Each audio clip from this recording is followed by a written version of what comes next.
आज व्यवसाय अध्ययन में पाठ 2 के अंतर्गत साझेदारी संलेख के बारे में पढ़ेंगे। तो सबसे पहले देखते हैं कि साझेदारी संलेख क्या होता है।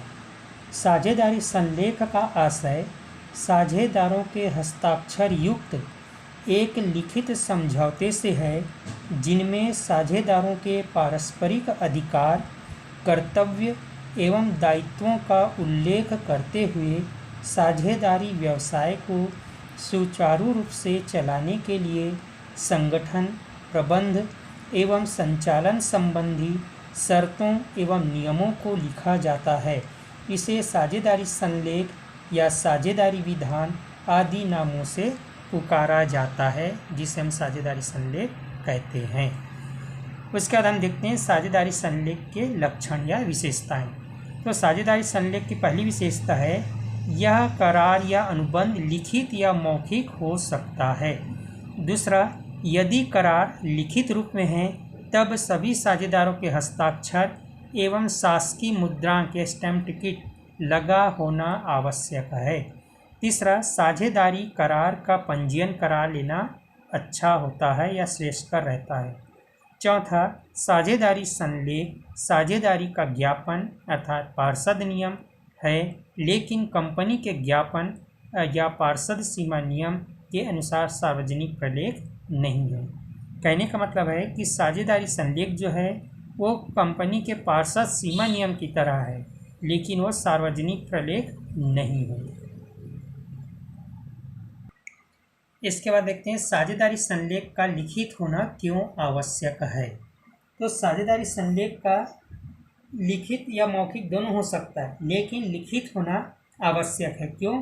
क्योंकि संलेख लिखित या मौखिक दोनों हो सकता है, लेकिन उसका लिखित होना इसलिए उपयुक्त है क्योंकि स्थापना के समय साझेदारों में सौहार्दपूर्ण संबंध होता है। बाद में अनेक मतभेद या विवाद आ जाते हैं और विवाद भी होने लगते हैं। ऐसी स्थिति में लिखित संलेख ही विवादों का समाधान करते हैं, इसलिए साझेदारी संलेख का लिखित होना आवश्यक है। इसके बाद हम देखेंगे साझेदारी संलेख में अंतर्निहित बातें। साझेदारी संलेख साझेदारी व्यवसाय के अनुसार अलग अलग होता है, लेकिन एक आदर्श साझेदारी संलेख में प्रायः निम्नांकित बातें होती है। पहला, फर्म का नाम व पता। दूसरा, साझेदारों के नाम व पते। तीसरा, व्यापार का क्षेत्र प्रकृति। चौथा, साझेदारी की अवधि। पांचवा, साझेदारों की पूंजी। छठवां, लाभ हानि का अनुपात। सातवां, साझेदारों के ऋण पर ब्याज। आठवां, साझेदारों का वेतन एवं कमीशन। नंबर 9, लेखा परीक्षण या अंकेक्षण की व्यवस्था। नंबर 10, साझेदारों के पारस्परिक अधिकार या कर्तव्य। नंबर 11, साझेदारों के आहरण। नंबर 12, लेखा पुस्तकों की व्यवस्था। नंबर 13, कार्य का वितरण। 14, नए साझेदार का प्रवेश। 15, पुराने साझेदारों का अवकाश ग्रहण। 16, साझेदार की मृत्यु हो जाने पर व्यवस्था। 17, साझेदार का निष्कासन। 18, व्यवसाय की ख्याति। नंबर 19, साझेदारी के नियमों का उल्लंघन। नंबर 20, बीमे की रकम का विभाजन।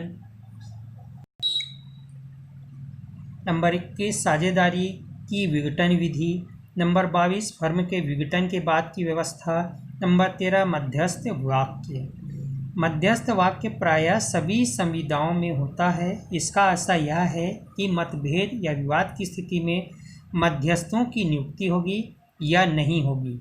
इसे पंच फैसला कहा जाता है, जो समझौता कराता है उसके लिए।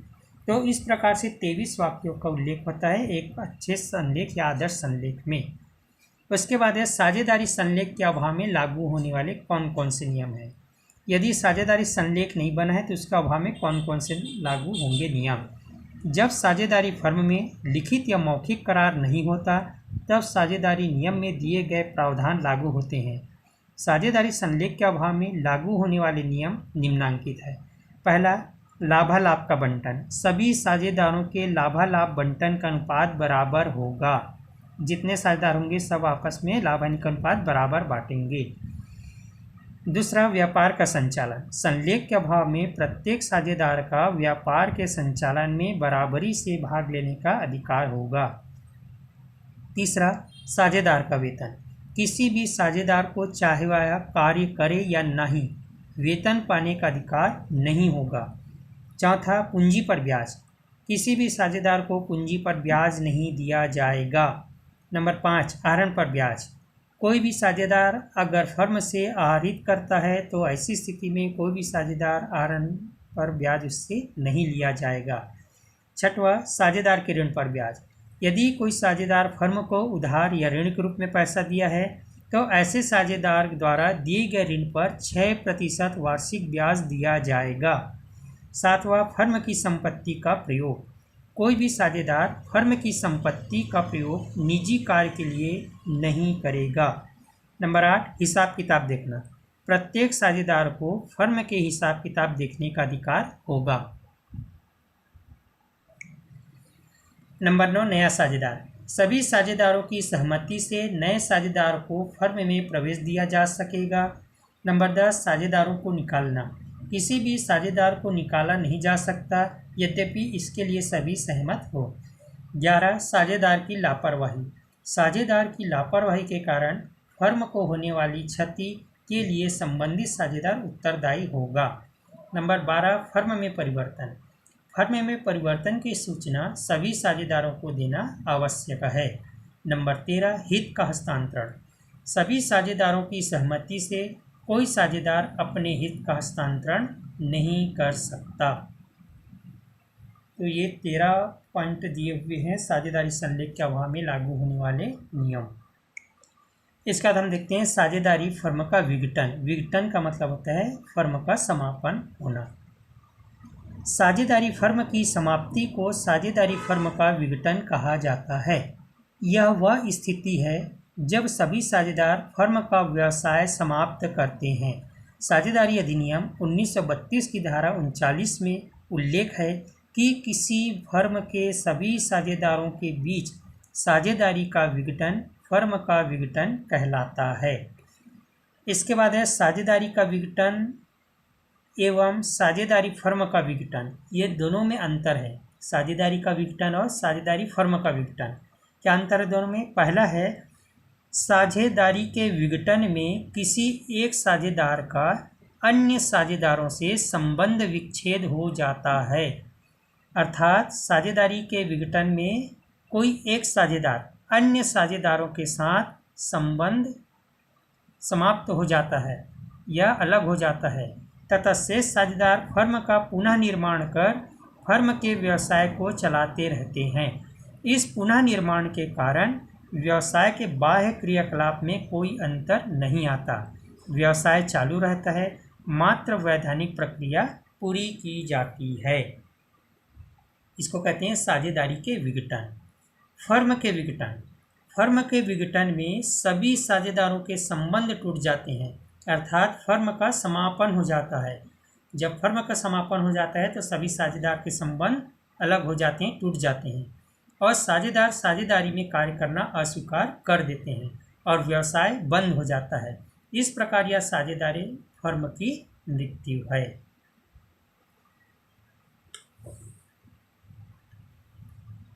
साझेदारी फर्म के विघटन के अध्ययन के पूर्व साझेदारी के विघटन का अध्ययन आवश्यक है। साझेदारी का विघटन प्रायः निम्न कारणों से होता है।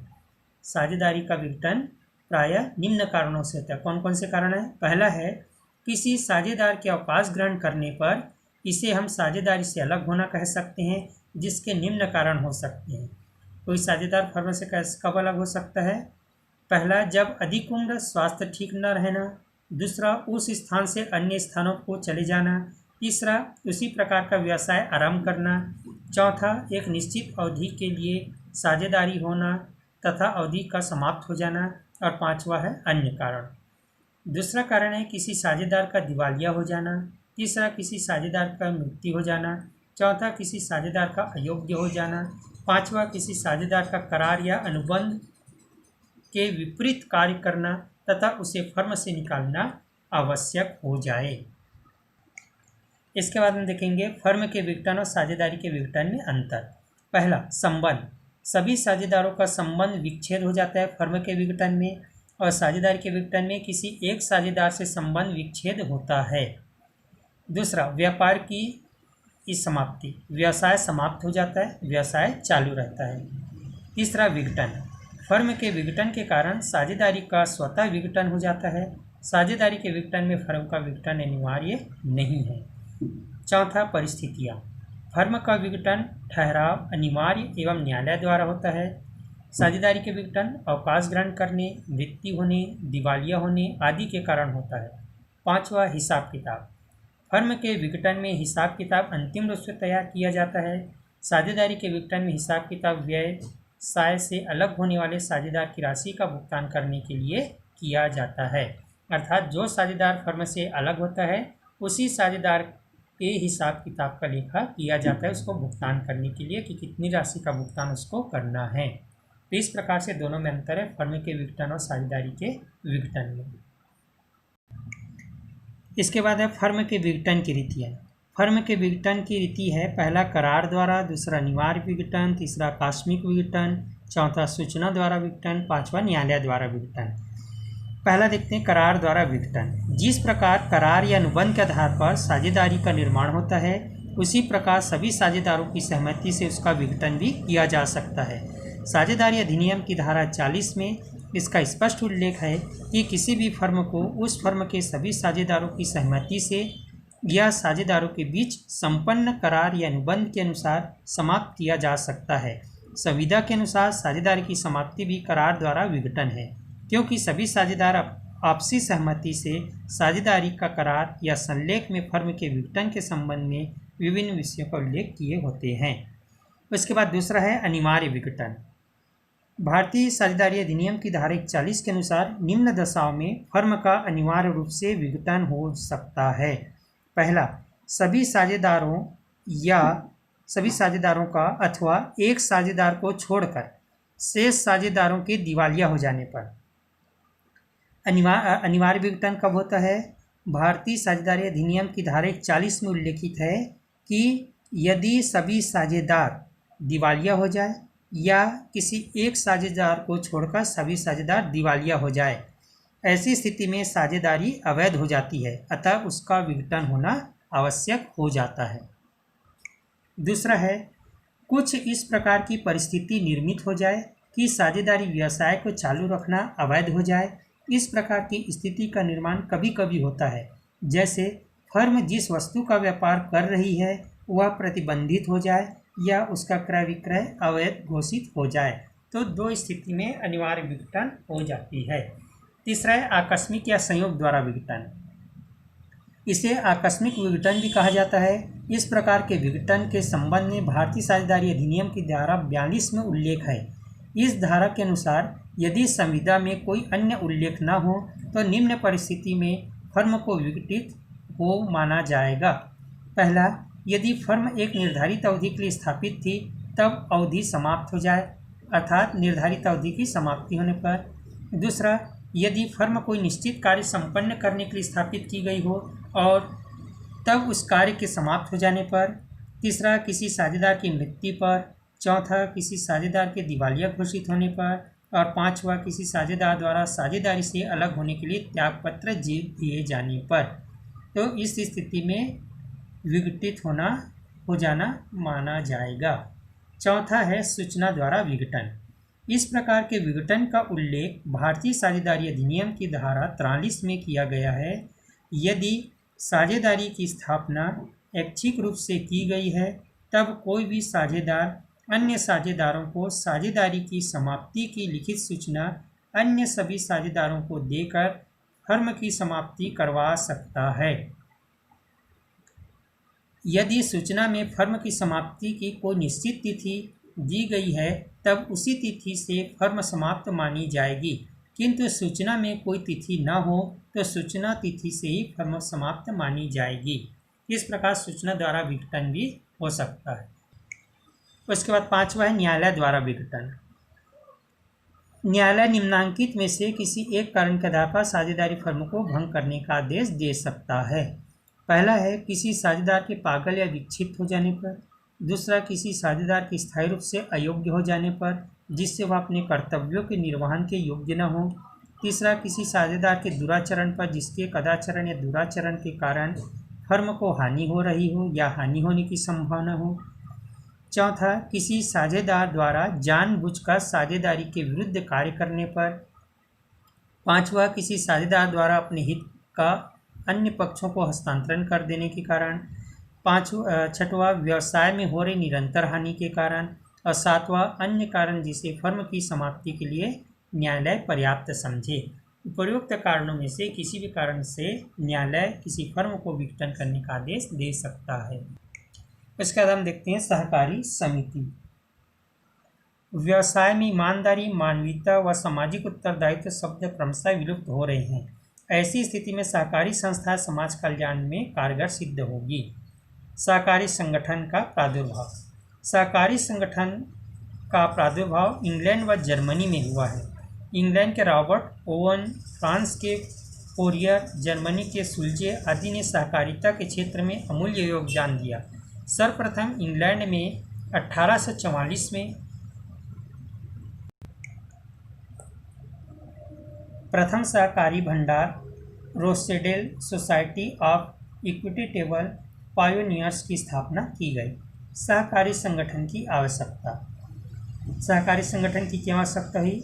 विभिन्न व्यापारिक संगठनों में व्याप्त बुराइयों को दूर करने, पूंजीवादी अर्थव्यवस्था को कमजोर करने, व्यापार में अनावश्यक मध्यस्थों को समाप्त करने के उद्देश्य से सहकारी संगठन की स्थापना महसूस की गई। सहकारिता समानता के सिद्धांत पर आधारित है।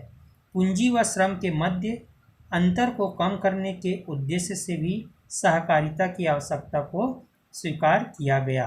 सहकारिता का मूल मंत्र या सिद्धांत है सेवा एवं सहयोग की भावना को बढ़ाना है। उसके बाद हम देखते हैं सहकारी संगठन के उद्देश्य। सहकारिता का मूल उद्देश्य या लक्ष्य प्रत्येक सबके लिए एवं सब प्रत्येक के लिए है। इसी आधार पर सहकारी संगठन के निम्न उद्देश्य हैं। सहकारी संगठन के उद्देश्य कौन कौन से हैं? पहला है पूंजीवादी एवं समाजवादी अर्थव्यवस्था की बुराइयों को दूर करना। दूसरा, व्यापार के अनावश्यक मध्यस्थों को समाप्त करने के लिए। तीसरा, कमजोर व गरीब उपभोक्ताओं के शोषण को रोकने के लिए। चौथा, अच्छी वस्तु उचित मूल्य पर उपभोक्ताओं को उपलब्ध कराने के लिए। पांचवा, समाज में व्यावसायिक जन प्रतिनिधित्व व्यवस्था को बढ़ाने के लिए। छठवां, सहकारिता के महत्व का प्रचार प्रसार करने के लिए। सातवां, लघु एवं कुटीर उद्योगों को प्रोत्साहित करना। आठवां, समाज कल्याण के कार्यों को करना। नंबर 9, निम्न वर्ग की पूंजी को बढ़ाना। इस कार्य को करने के उद्देश्य से सहकारी संगठन का मुख्य उद्देश्य है। इसका हम देखेंगे सहकारिता का क्या अर्थ होता है। सहकारिता दो शब्दों के मेल से बना है। सहधनकारिता। सह का अर्थ होता है साथ साथ और कारिता का अर्थ है कार्य करने से। इस प्रकार सहकारिता का अर्थ मिलजुल कर कार्य करना है। सहकारिता का अर्थ होता है मिलजुल कर कार्य करना। सहकारिता का सामान्य अर्थ है सामूहिक उद्देश्यों की प्राप्ति के लिए पारस्परिक सहयोग से कार्य करना सहकारिता है। व्यावसायिक जगत में यह व्यावसायिक संगठन का एक स्वरूप है जिसमें व्यक्ति अपने आर्थिक हितों के लिए समानता के आधार पर स्वेच्छा से संगठित होते हैं। सहकारिता का मूल मंत्र है पहला, एक सबके लिए और सब एक के लिए। दूसरा, पारस्परिक सहायता द्वारा स्वयं की सहायता। तीसरा, लाभ के स्थान पर सेवा एवं प्रतिस्पर्धा के स्थान पर सहयोग। ये सहकारिता का मूल मंत्र है। इसके बाद देखते हैं सहकारी संगठन के लक्षण या विशेषताएं। पहला है स्वैच्छिक संगठन। सहकारी संगठन एक स्वैच्छिक संगठन है क्योंकि पहला व्यक्ति स्वेच्छा से सदस्य बनता है। सदस्य बनने के लिए बाध्य नहीं किया जा सकता है। दूसरा, यदि कोई व्यक्ति सदस्य बनना चाहता है तो इसे रोका भी नहीं जा सकता। यही स्वेच्छा का आशय है। दूसरा, पूंजी अंशों के विक्रय से। पूंजी का संचयन या एकत्रीकरण सदस्यों को बेचे गए अंशों की राशि से किया जाता है। तीसरा, समान अधिकार। सदस्यों को मतदान का समान अधिकार प्राप्त होता है, अर्थात प्रत्येक सदस्य को केवल एक मत देने का अधिकार होता है, भले ही किसी सदस्य के पास एक से अधिक अंश हों। चौथा, प्रबंध लोकतांत्रिक। सहकारी संगठन का प्रबंधन एवं संचालन लोकतांत्रिक होता है क्योंकि प्रत्येक सदस्य का एक मत होता है। दूसरा, सदस्यों द्वारा चयनित सदस्य प्रतिनिधि के रूप में कार्य का संचालन करते हैं। सहकारी संगठन के जो सदस्य चुनाव करते हैं वो प्रतिनिधि के रूप में कार्य का संचालन करते हैं चयनित सदस्य। उसके बाद है पांचवा, नगद व्यापार। क्रय विक्रय रोकड़ या नगद के आधार पर होता है। इससे ना तो अशुद्ध ऋण या डूबत ऋण की समस्या उत्पन्न होती है और न ही इसके लिए आरक्षित रखने की आवश्यकता होती है। छठवां, सेवा भाव। इसका उद्देश्य अपने सदस्यों की सेवा करना है, न कि लाभार्जन। सातवां, लाभांश का बंटन। इसमें कंपनियों के समान बढ़ोतरी या अतिरेक या लाभ को लाभांश के रूप में सदस्यों को उनकी अंश पूंजी के अनुपात में विभक्त कर दिया जाता है, अंश या पूंजी के अनुपात में। आठवां, समान आर्थिक हितों में वृद्धि।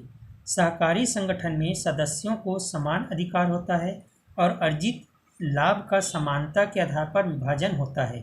इस प्रकार समान आर्थिक हितों में वृद्धि होती है। नंबर 9, मध्यस्थों का उन्मूलन। सहकारिता के प्रादुर्भाव का प्रमुख कारण मध्यस्थों का उन्मूलन है। सहकारी समितियों का संबंध सीधे उत्पादकों या विनिर्माताओं से होता है।